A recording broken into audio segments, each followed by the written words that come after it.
주님의 전에 나오신 모든 성도님들을 진심으로 환영합니다.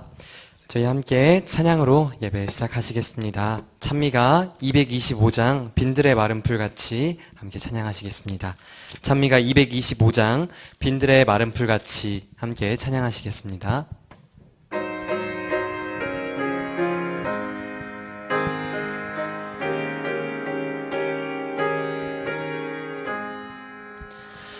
빈들의 마른 풀같이 시들은 나의 심령, 주님의 허락한 성령 간절히 바랍니다. 가물어 메마른 땅에 단비를 내리시듯 성령의 단비를 부어 새 생명 주옵소서. 반가운 빗소리 듣고 산천이 춤을 추네. 봄비로 내리는 성령 내게도 주옵소서. 가물어 메마른 땅에 단비를 내리시듯 성령의 단비를 부어 새 생명 주옵소서. 절 따라 우로를 내려 조목이 무성하듯 갈급한 내 심령 위에 성령을 부으소서. 가물어 메마른 땅에 단비를 내리시듯 성령의 단비를 부어 새 생명 주옵소서. 참되신 사랑의 언약 어길 수 있으리요. 주께서 흡족한 은혜 주실 줄 믿습니다. 가물어 메마른 땅에 단비를 내리시듯 성령의 단비를 부어 새 생명 주옵소서. 아멘. 예, 저희가 함께 예배하는 이 시간에 정말 주님의 성령이 가득해서 저희가 주님 안에서 정말 풍족함을 누리고 또 기쁨을 경험하는 그런 시간 되었으면 좋겠습니다. 함께 225장 1절 그리고 4절 한 번 더 찬양하신 뒤에 기도로 예배 진행하겠습니다.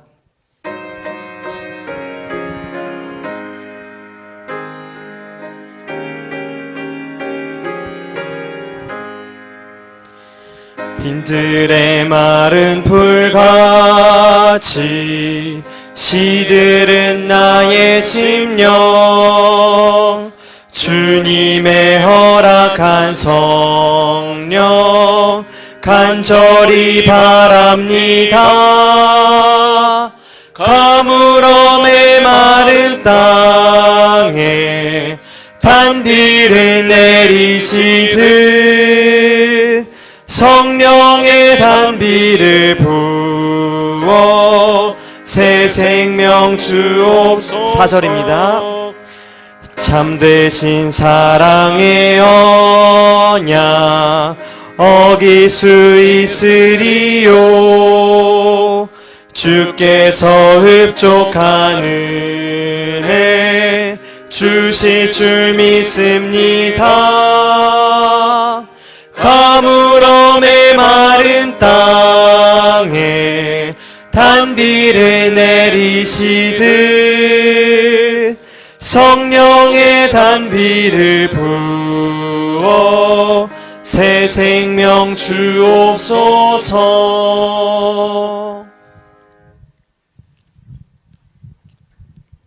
정석중 장모님께서 기도해 주시겠습니다.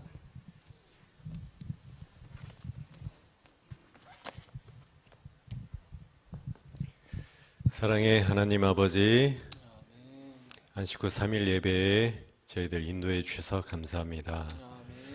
말씀을 사모하여 모인 주님의 자녀들 기억하여 주셔서 오늘 하나님께서 우리에게 주시고자 하는 적절한 말씀이 오늘 목사님의 입술을 통하여 선포될 때에 우리 마음이 감동되어 하나님께 기쁨과 찬양을 돌릴 수 있는 귀한 시간 되게 하여 주시옵소서. 하나님, 대지가 메말아가고 쩍쩍 갈라지는 이때에 참 한 방울의 빗줄기가 얼마나 단비 같은지요.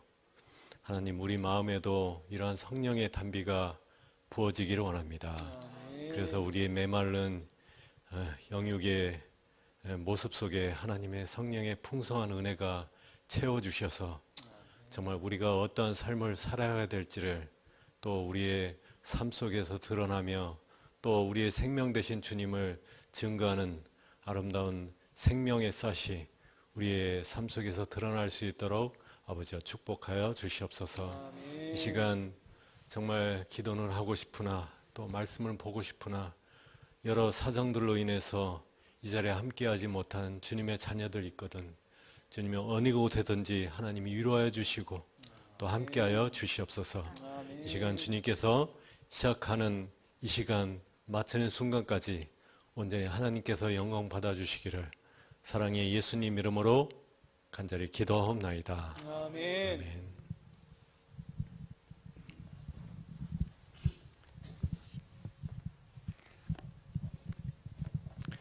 예, 안식구 3일 예배에 오신 여러분들을 진심으로 환영합니다.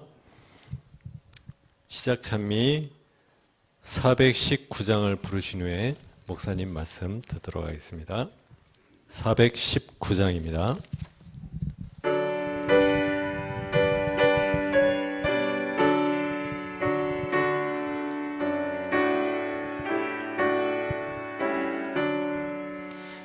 나 주의 도움 받고자 주 예수님께 빕니다. 그 구원 허락하시사 날 받으옵소서. 내 모습 이대로 주 받으옵소서. 날 위해 돌아가신 주 날 받으옵소서. 큰 죄에 빠져 죽을라 주 보혈을 여샀으니 주 형상대로 빚으사 날 받으옵소서. 내 모습 이대로 주 받으옵소서. 날 위해 돌아가신 주 날 받으옵소서. 내 힘과 결심 약하여 늘 깨어지기 쉬우니 주 이름으로 구원해 날 받으옵소서. 내 모습 이대로 주 받으옵소서. 날 위해 돌아가신 주 날 받으옵소서. 주 예수 앞에 엎드려 나 은혜 간구하오니 그 크신 역사 이루게 날 받으옵소서. 내 모습 이대로 주 받으옵소서. 날 위해 돌아가신 주 날 받으옵소서.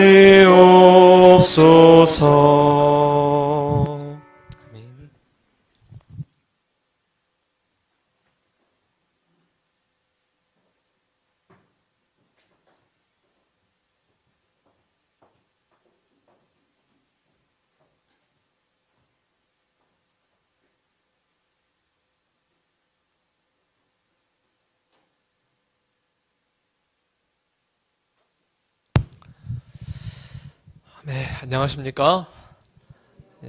계절이 또 막 바뀌다 보니까 우리 교우들 중에 감기로 혹 몸살로 이렇게 고생하는 분들이 여러 분 계신 것 같습니다.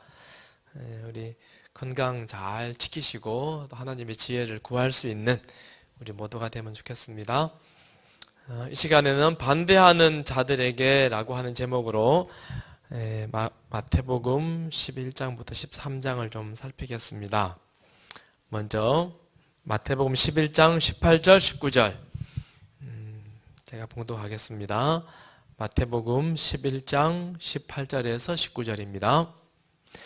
요한이 와서 먹지도 않고 마시지도 아니하매 그들이 말하기를 귀신이 들렸다 하더니 인자는 와서 먹고 마시매 말하기를 보라 먹기를 탐하고 포도주를 즐기는 사람이요 세리와 죄인의 친구로다 하니 지혜는 그 행한 일로 인하여 옳다함을 얻느니라.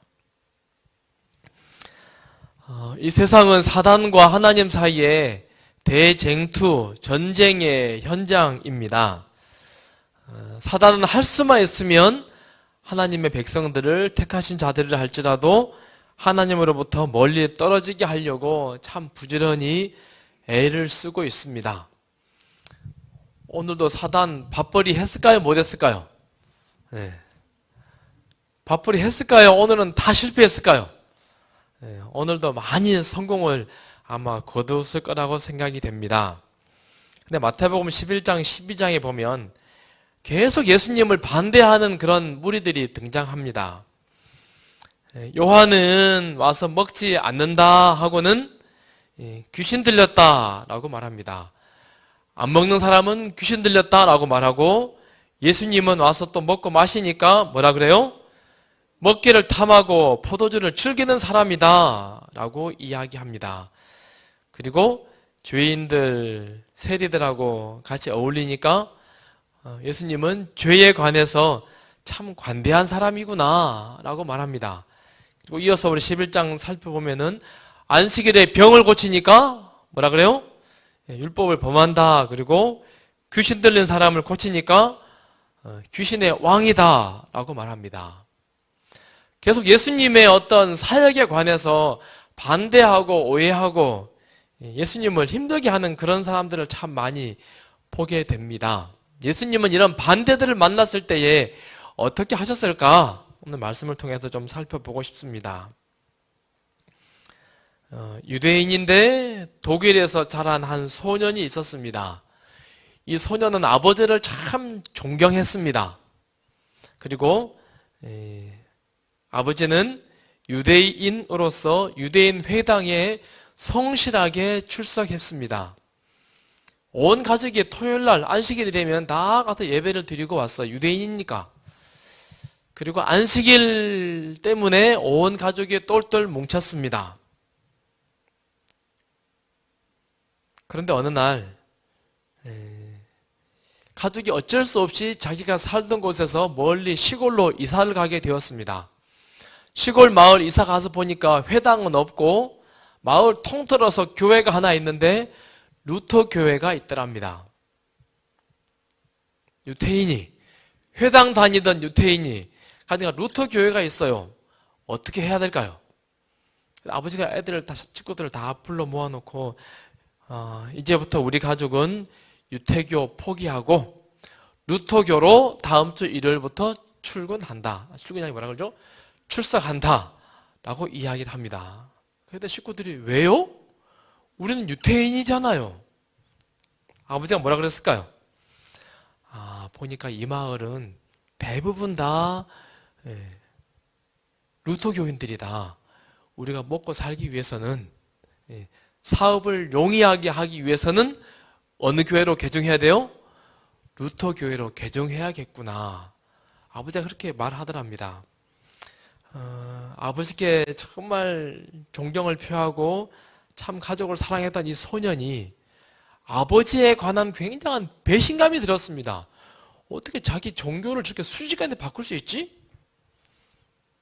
그리고는 얼마 있지 않아서 영국으로 유학을 떠났답니다. 유명한 책을 썼는데요. 종교는 아편이다 라고 하는 책을 썼습니다. 누군지 아십니까? 칼 마르크스. 누굽니까? 공산주의 만든 사람이에요. 그리고 이 사람이 아버지께 굉장히 실망을 하고 나서는 종교가 무엇인가, 하나님 없는 민중, 그 다음에 종교 없는 나라, 만들어야겠다. 그런 세상이 우리에겐 필요하다라고 생각하고는 공산주의를 만들어서 온 세계에 공산주의를 퍼뜨린 사람이 되었답니다.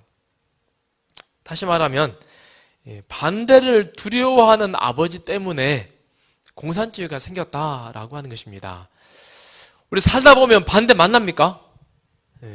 왼수도 만나고 막 나를 해코지 하려고 막 나를 막 반대하는 그런 세력들을 우리가 만납니다.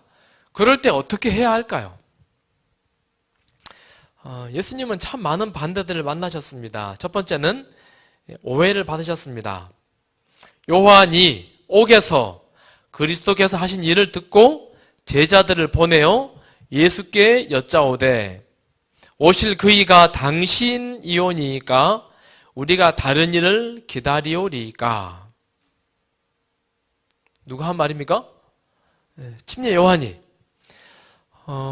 가장 우리 이해하기 어려운 부분 중에 하나가 침례 요한이 예수님을 오해합니다. 어떻게 오해합니까? 침례 요한 우리 아시죠? 여자가 낳은 사람 중에 가장 큰 이가 침례 요한이다 라고 성경은 예수님은 말씀합니다.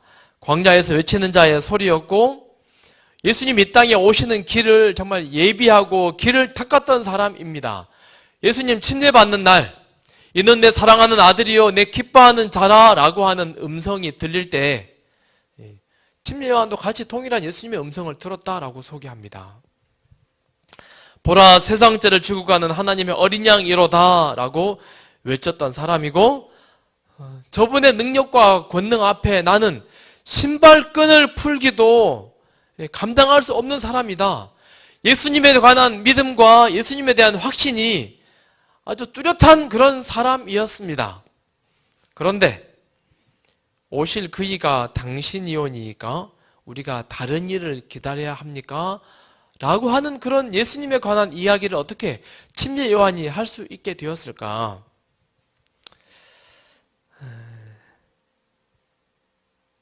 요한이 예수님을 왜 오해합니까? 오해한 이유가 무엇입니까? 우리 시대어 서방이 이렇게 소개합니다. 구주의 제자들처럼 침례 요한도 그리스도의 왕국의 본질을 이해하지 못했다. 그는 예수께서 다윗의 보좌를 취하시리라고 얘기하였다. 그는 엘리야와 같이 여호와께서 불로 응답하시는 하나님으로서 자신을 친히 드러내시기를 기대하였다. 무슨 이야기입니까?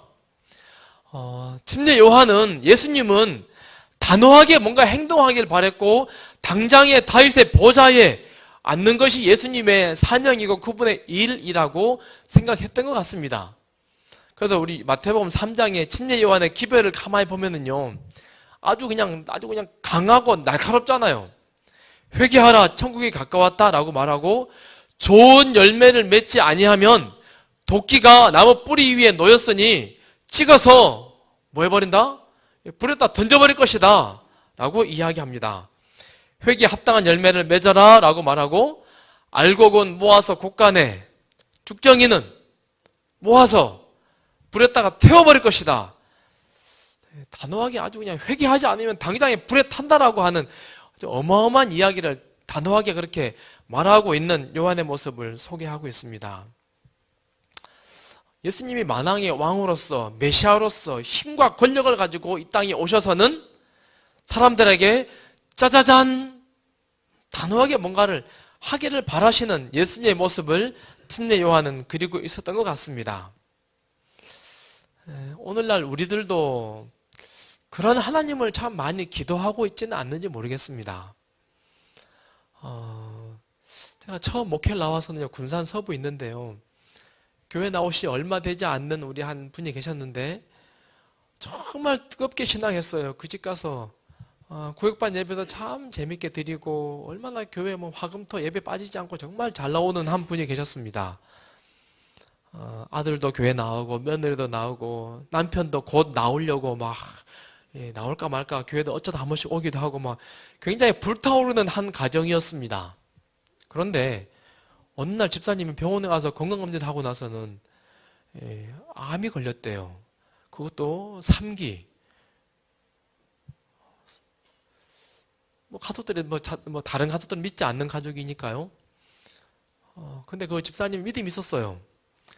저는 수술하지 않겠습니다. 여수 요양병원에 가가지고 깨끗하게 나와가지고 나는 간증할 겁니다. 믿음으로 간절히 기도해요. 우리 온 교회가 그분 위해서 얼마나 많이 기도했는지 몰라요. 제가 태어나서 그렇게 열심히 간절히 기도해 본 적이 없는 것 같아요. 그분 위해 정말 기도 많이 했어요.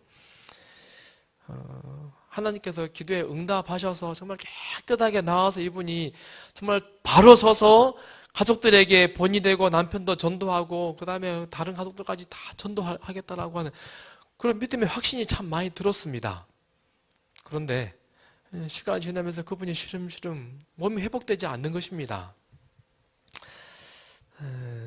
우리들은 하나님은 우리가 기도하면 언제나 그냥 영광으로 권능으로 힘으로 딱 와서는 다 해결하시고 조금 어려움이 있다 할지라도 단번에 올라가서 다윗처럼 다니엘처럼 요셉처럼 왕위에 올라가고 총리가 되고 그런 하나님의 모습을 우리가 다 기다리고 그런 하나님의 모습을 정말 간절히 사모하고 그것만이 하나님의 능력이라고 바라보고 사는 그런 믿음 우리가 참 많이 갖고 있지 않나라고 생각이 되어집니다.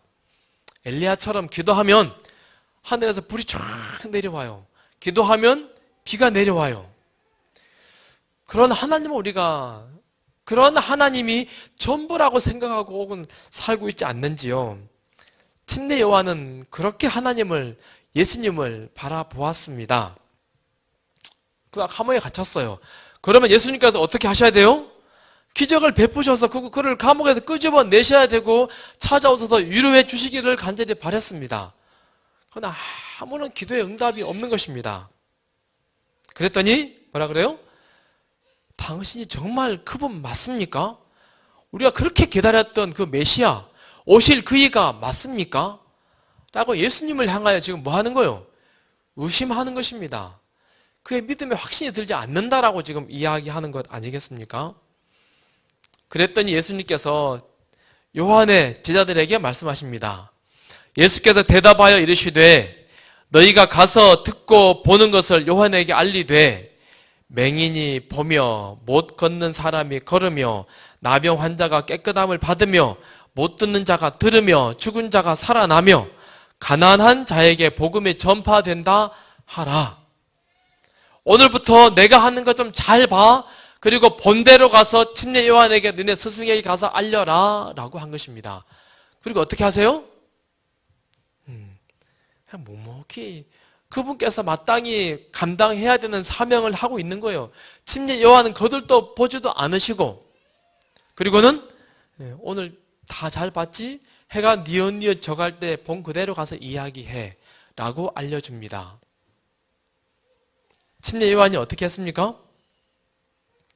그러자 그리스도께서 하신 일은 자기가 메시아임을 선언하였을 뿐 아니라 어떤 모양으로 그의 나라가 세워질 것인지를 보여주었다.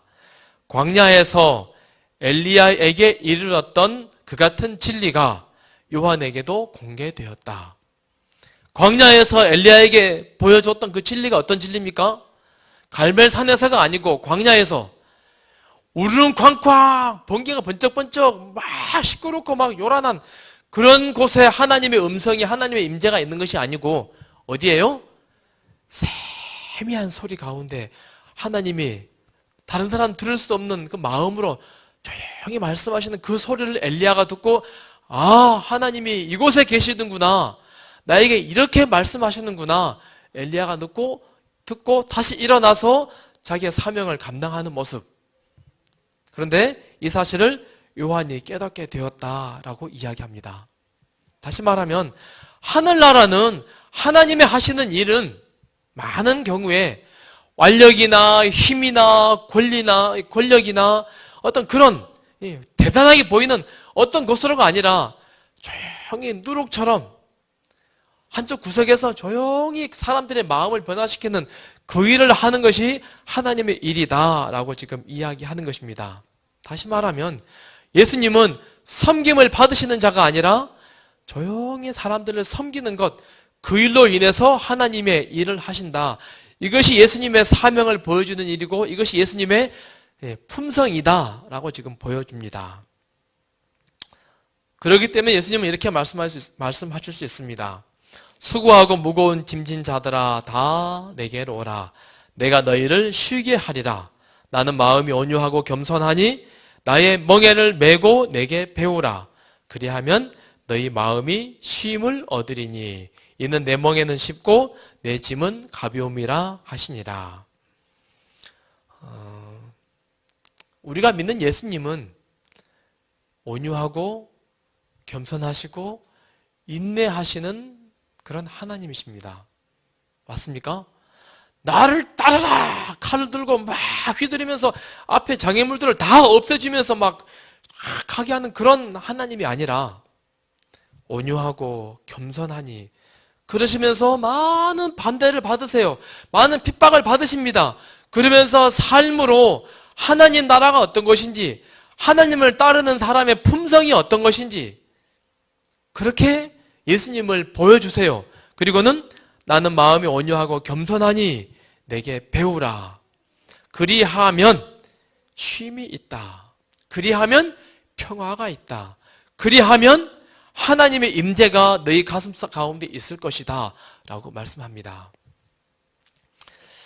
우리는 예수님을 따르는 제자들입니다. 나는 마음이 온유하고 겸손하니 라고 하는 말씀을 여러분 어떻게 이해하고 계십니까? 오늘 우리 새신자들하고 독서 모임 하면서 이 부분을 읽었는데요. 우리가 가정에서 자녀들을 훈육할 때 어떻게 합니까? 힘으로, 완력으로 아빠 말 들어, 엄마 말 들어 해야지. 이게 원칙이야. 똑바로 하지 않으면 뭐 밥을 안 준다, 용돈 안 준다 막 이렇게 하잖아요. 예수님의 방법입니까? 아닙니까?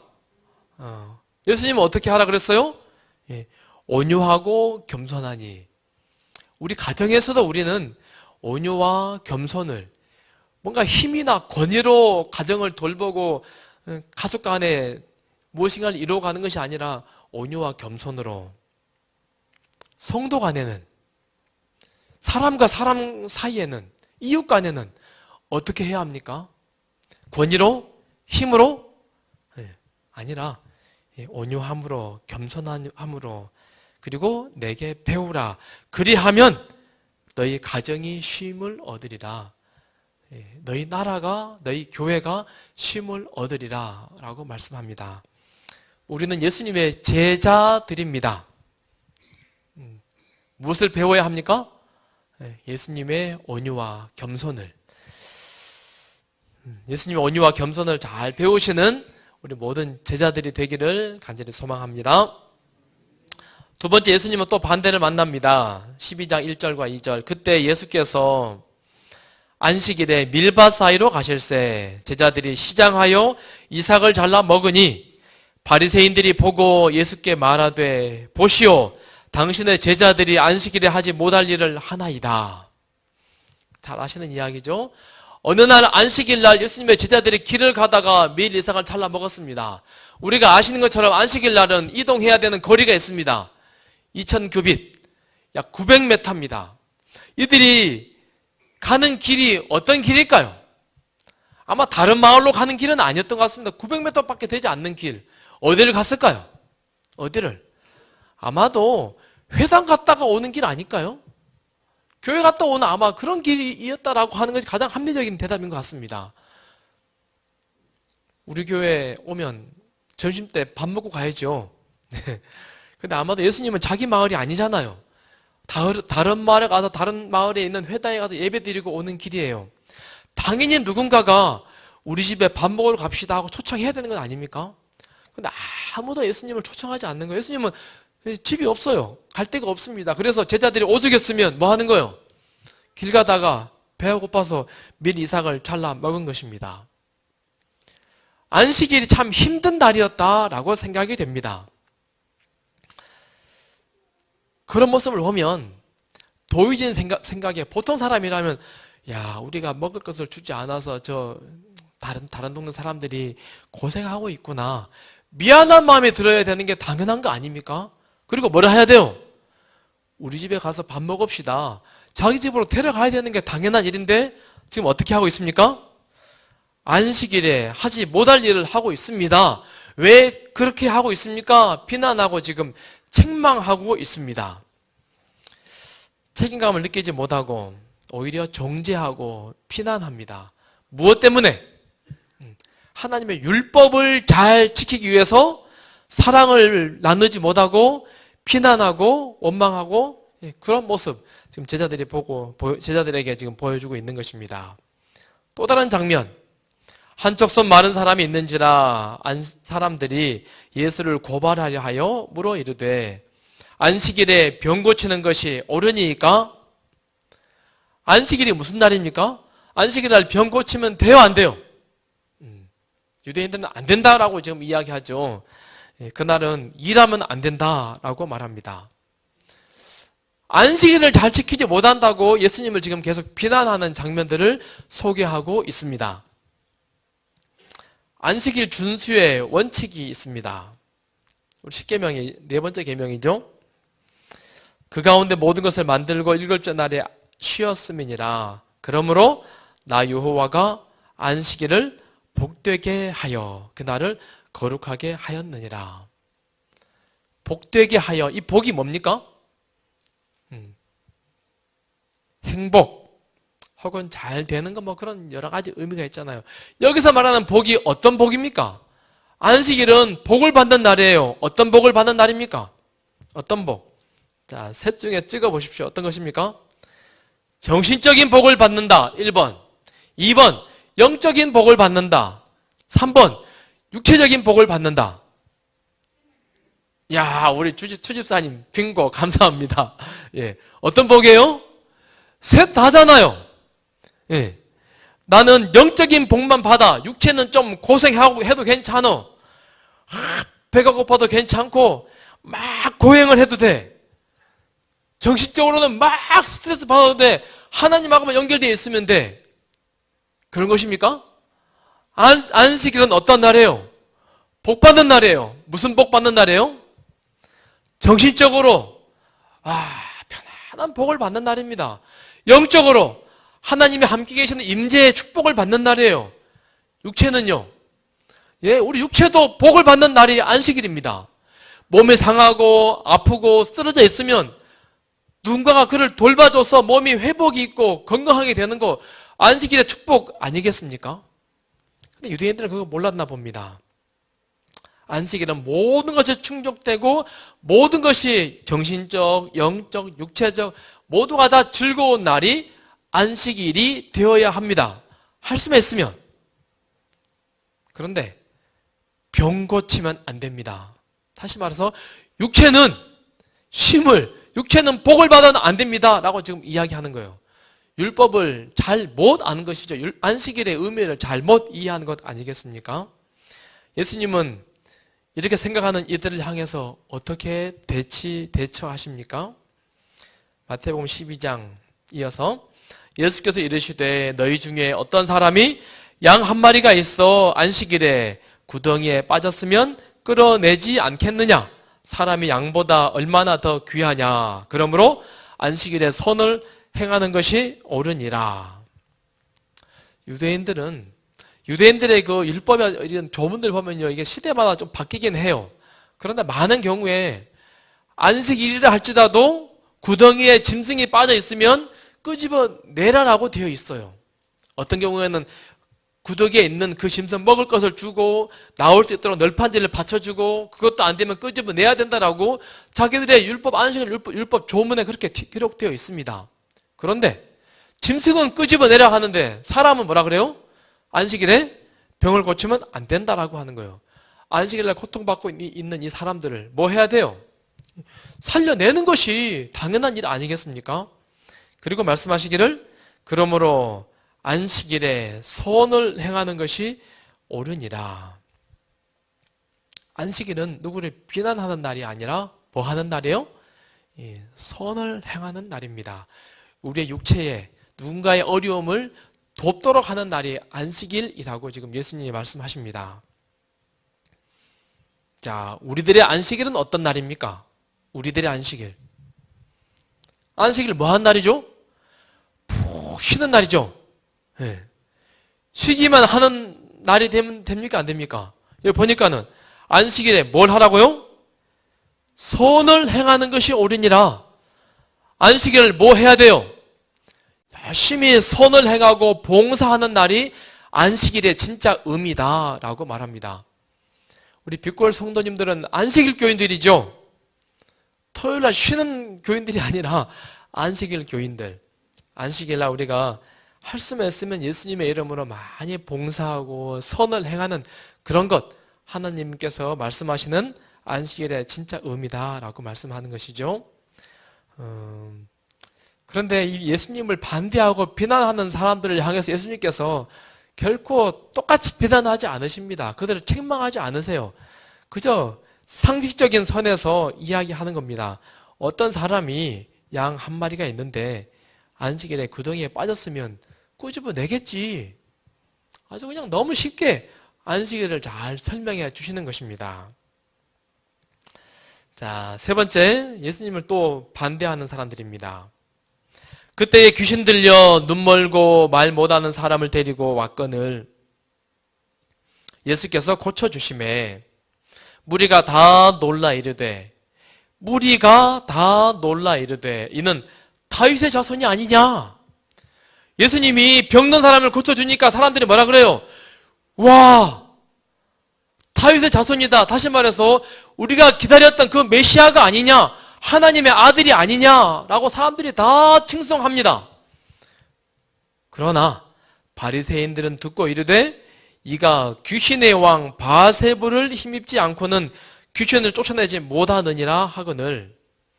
대다수의 사람들은 하나님의 일을, 성령께서 하시는 일을 뭐라고 말해요?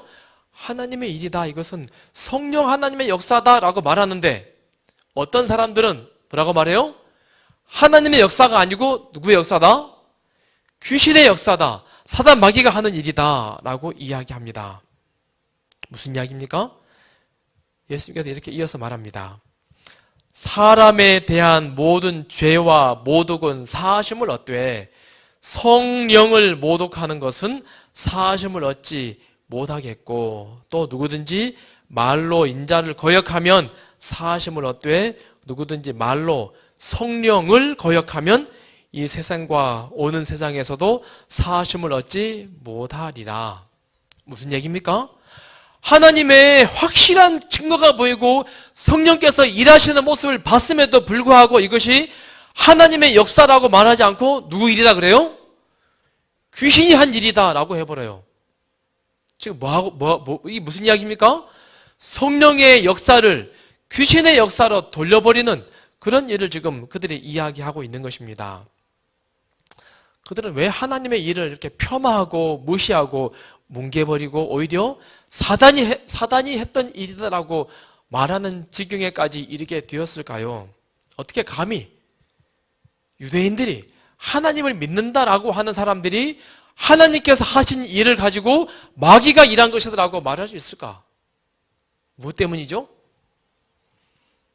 어떻게 해서 그들이 성령을 회방하는 죄, 성령을 거스르는 죄를 그들이 짓게 되었을까? 우리 시대의 소망은 이렇게 소개합니다. 하나님께서는 사람의 잘못을 시정하고 안전한 길로 저들을 인도하시기 위하여 빛을 보내신다. 눈이 멀고 마음이 강팍하여지는 것은 이 빛을 거절함으로 말미암은 것이다. 흔히 그 과정은 점차적이요 거의 알아챌 수 없다. 사람의 허물, 사람의 잘못된 길을 가고 있으면 성령께서 어떻게 하세요? 하나님께서 바른 길을 계속 빛을 비춰서 안내해 주십니다. 그런데 사람이 마음을 닫아버려요. 하나님 말씀하시는 것에 가서 한 번 닫고 두 번 닫고 세 번 닫아요. 빛을 거절해요. 그런데 그 거절하는 과정이 단번에가 아니라요. 천천히 하나, 둘, 셋, 넷 거절하다 보면 결국에는 어떻게 합니까? 하나님의 큰 빛이 몰려와도 마음이 굳어져 버려서 전혀 하나님의 역사라고 그들이 보지 못한다라고 하는 것입니다. 표현대로 눈이 멀고 마음이 강팍해진다. 유대인들이 그렇게 되어버린 것입니다. 예수님의 사역을 하나님의 성령의 빛을 계속 비춰주셔도 마음에 반응하고 순종하고 마음을 열고 예수님을 모셔드리는 일을 계속해서 해나가는 습관이 되어야 하는데 닫아버리고 또 닫아버리고 또 닫아버리니까 성령께서 귀신 들린 사람을 쫓아내고 귀머거리를 귀가 들리게 하고 벙어리를 말하게 하고 해도 귀신의 일이라고 해버리는 그런 역사가 그들 가운데 일어난 것입니다. 요즘에 국제 정세가 참 복잡합니다. 이런 칼럼들 보면요, 살라미 전술 그런 기사들이 가끔 등장해요. 이게 그냥 국제 용어 중에 관용어로 등장하는데요. 살라미라고 하는 말은 우리 저 구브로 섬 밑에도 살라미 있잖아요. 그 살라미인지 아닌지 모르겠어요. 이탈리아의 음식이라 그래 살라미라고 하는 게요. 소세지입니다. 근데 이게 썩지 말라고 소금을 엄청 많이 넣어가지고 향을 많이 넣어가지고 만든 소세지예요. 큰 덩어리 먹으면 너무 짜요. 그래서 어떻게 먹어요? 조금씩 조금 잘라가지고 먹는 게 이게 살라미라고 하는 소세지랍니다. 그런데 나라 간에 나라가 협상할 때 뭔가 경영을 이야기할 때에 살라미예요. 한 번에 큰 거를 달라고 요구하면 절대 안 줘요. 그러니까 어떻게 해요? 조금 달라 그래요. 조금만 양보해. 조금만 더 양보해. 아이가 엄마한테 엄마 용돈 10만 원, 용돈 10만 원, 엄마 10만 원만 줘. 계속 하다가 내가 양보할게 2만 원만 줘. 그러면 엄마 어떻게 하죠? 얼른 2만 원 주잖아요. 10만 원 줄 거 2만 원 준다고 엄마 좋아해. 결론은 뭐죠? 2만 원 얻어가는 거잖아요. 이런 게 살라미 전술이랍니다. 협상할 때 이런 걸 사용한다 그래요. 사단 마귀가 우리 살라미를 정말 잘 사용한답니다. 조금만 뭐 하라고? 조금만 양보해. 조금만 양보하면 돼. 이번만 양보해. 다음부터 그러지 말고. 한 줄기의 빛이라도 무시할 때 영적 감각력이 부분적으로 마비되어서 두 번째 나타나는 빛은 그만큼 분명하게 식별할 수 없게 된다. 그리하여 암흑은 증가되고 마침내 영혼이 밤과 같이 어두워진다. 유대의 지도자들은 이러한 상태에 빠져 있었다. 빛 하나 거절하고 2개 거절하고 3개 거절하고 나니까는 마음이 너무 강팍하게 무뎌져 버린 것입니다. 성령께서 막 강하게 역사하셔도 이것이 하나님의 일인지 사단 마귀의 일인지도 구분하지 못할 정도로 그렇게 변해버렸답니다. 예수님을 하루 잃어버렸습니다. 유년 시절에. 다시 예수님 찾으려고 며칠 걸렸어요? 3일 걸리잖아요. 우리 이런 경험 많이 해보지 않습니까? 늘 기도하는 습관을요, 어쩌다 보니까 바빠서 잊어버렸어요. 한 이틀 지나버렸어요. 다시 기도해야지 라고 마음 먹으면요, 굉장히 힘이 듭니다. 여러분 경험 많이 해보셨죠? 성경을 꾸준히 읽어요. 그런데요, 어쩌다 보니까 좀 이렇게 시간이 지나버렸어요. 다시 그 시간 내가 도전하고 그 시간 습관을 가지려고 하면요, 굉장히 힘이 들어요. 뭐죠? 한 줄기의 빛이라도 무시할 때 영적인 감각력이 마비되어 버린 것입니다. 사단 마귀가 우리로 하여금 바른 습관, 바른 하나님께 못 가게 하려고 부단히 아주 그냥 줄다리기로 꽉 끌어당기기 때문에 얼마나 그 일이 어려운지 모르겠습니다. 큰 일과 마찬가지로 작은 일에 있어서도 자아를 부정할 것이 그대들에게 요구된다. 당연한 이야기죠. 작은 것 하나라도 하나님을 위해서 충성을 하고 언제나 순종하고 언제나 양심에 성령의 울림이 있거든 늘 즐겨 순종하고 무릎 꿇을 수 있는 우리 모두가 되기를 바라며 말씀을 줄이겠습니다. 자, 오늘 우리 기도해야 될 제목들이 몇 가지 있습니다. 한번 띄워주시겠습니까?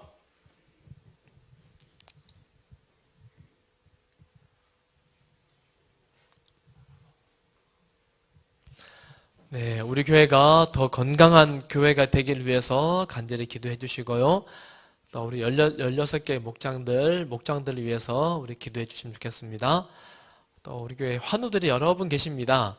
우리 최영복 장로님 병원에 지금도 계시죠. 우리 이승기 장로님은 5월 마지막 날 수술하려고 계획을 세우고 있습니다. 또 김장희 집사님 위해서 기도해 주시고, 또 박은하 우리 성도님 남편이 뇌출혈이 와서 병원에 급하게 갔답니다. 아마 지금 검사를 하고 집에 돌아오는 길이긴 한데 이 가족을 위해서 간절히 기도해 주시고, 또 우리 아시는 분은 아시겠지만 감기 몸살 우리 고생하고 있는 분들이 여러 분 계십니다. 또 같이 기도해 주시면 좋겠습니다. 이 시간 기도하겠습니다.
마친 삶이 427장을 부르신 후에 주기도문으로 마치도록 하겠습니다. 427장입니다.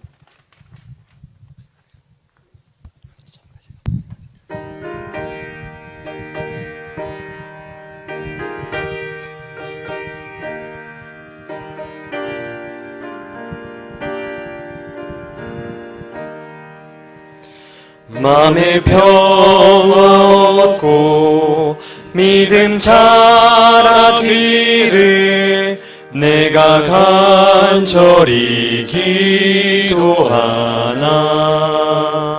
주의 제단 위에 모두 바치기 전 복과 평강은 이를 찾네.